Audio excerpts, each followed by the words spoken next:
આવતીકાલે સ્થાનિક સ્વરાજ્યની જે ચૂંટણી છે એ અનુસંધાને આવતીકાલે મતગણતરીના 2 કેન્દ્ર છે, જેમાં એક દશરથ ખાતે છે અને એક પોલિટેકનિક કોલેજ ખાતે છે.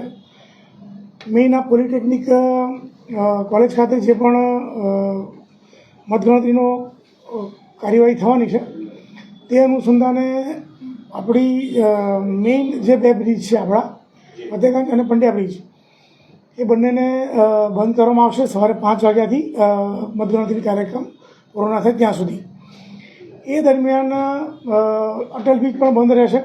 જે અટલ બ્રિજથી આવીને જ્યોતિ સર્કલ ઉતરશે એ જ્યોતિ સર્કલથી પણ પંડ્યા બ્રિજ ચડી શકાય છે, તો ત્યાંથી નહીં આવી શકે. એ લોકોએ ગેંડા સર્કલથી નવાયાર્ડ મધુનગર બ્રિજ થઈને જ જવું પડશે.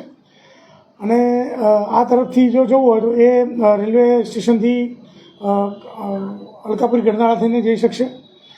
અને આ બાજુ એમણે જે જૂના ઉડા છે ત્યાંથી જઈ શકશે. ફતેગંજ બ્રિજ જે છે એની નીચેથી નારળી સર્કલ થઈને જઈ શકશે. એટલે સવારે 5 વાગ્યાથી આ જે કામ મતગણતરીની કાર્યવાહી પૂરી નહીં થાય ત્યાં સુધી તમામ ટ્રાફિક સદંતર બંધ કરવામાં આવ્યો છે અને તેનું ડાયવર્ઝન આપવામાં આવ્યું છે. તેના વૈકલ્પિક જે રસ્તાઓ છે ત્યાંથી તમામ લોકો જઈ શકે છે. સરજી, ખાસ કરીને રાહદારીઓને એક તમે અપીલ અને સૂચના પણ આપજો, કારણ કે ક્યાંક મતગણતરી છે સૌ કોઈને ખબર છે, પરંતુ ક્યાંક પોલીસ જોડે પછી ઘર્ષણ કરતા હોય છે, પરંતુ તે પહેલા જ તમે લોકોએ આખું જાહેરનામું બહાર પાડ્યું છે. હા, ચોક્કસથી આ જાહેરનામું અને તમામ નાગરિકોને આપના માધ્યમથી ફરીથી કહેવા માગીશ કે જેને પણ અગત્યની પોતાની નોકરી ધંધાએ જવું હોય અથવા એરપોર્ટ જવું હોય, બસ સ્ટેન્ડ જવું હોય, રેલવે સ્ટેશન જવું હોય, તે અગાઉથી પોતાનો કાર્યક્રમ નક્કી રાખે. 15 મિનિટથી અડધો કલાક સુધીનું માર્જિન રાખે, જેથી તે સમયસર પોતાની ડેસ્ટિનેશન સુધી પહોંચી શકે. ખાસ કરીને સવારે કેટલા વાગ્યાથી સાંજે કેટલા વાગ્યા સુધી?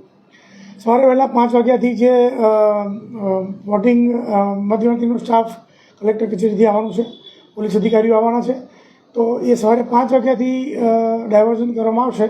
તો એ કાર્યક્રમ લગભગ 12-1-2 વાગ્યા સુધીમાં પૂરો થશે અને મતગણતરી પૂરી થાય તે પછી તે ચાલુ કરવામાં આવશે.